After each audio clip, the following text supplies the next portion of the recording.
Narum payu neoskum ka chananam daki padba ka briu neotar. Ka Supreme Court of India menin kasni kala ai por ya ka sarkar Meghalaya South ayo bakan ai ka jubab lengba ka affidavit ban yathu ya ka ta ka jingbnia kumnu balale ban khang ya ka jingti doyong persya ka an ha po jang ka khasils ya ka jing bishar lale da ka mi bakan thop ya Chief Justice BR Gawai da ka badan lang ru justice bakan thop ya uke Vinod Chandran badu NV Anjaria hakabala ya thuru yakani daw muktiar uke parameshwar ubolong ru kumu amicus curiae hakani kam kodma hakabawlu ongru badan kajingti doyong lailan haki jaka berben bha haki klau ulaya thuru baka Central Empowered Committee CEC kala lek shakini ki jaka badru kala saki ya kajingbon ki jaka bati doyong klem dadan ki bakhang yakani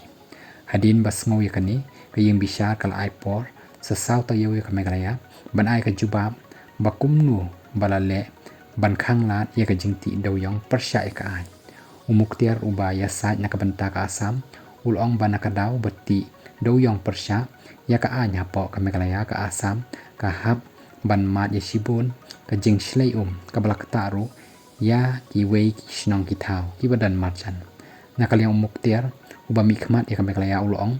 baka CEC kala lek shakini ki jaka hakakat pratri jong Julai badru kala keliru naka sarkar jella halor kani baru la aya ka juba tangba kaying bishar kalong baka CEC kamyo satya ya kanu ka juba umuktiar ka Meghalaya ulong baka NGT kala dep ban penmi ka hukum ka babnia ba ka bayadai baka jingti daw yang persya ka an hakabaw ong ru baka sarkar kala khanglut ya ka jingti daw yang persya ka an bat menta kalati katkum ka an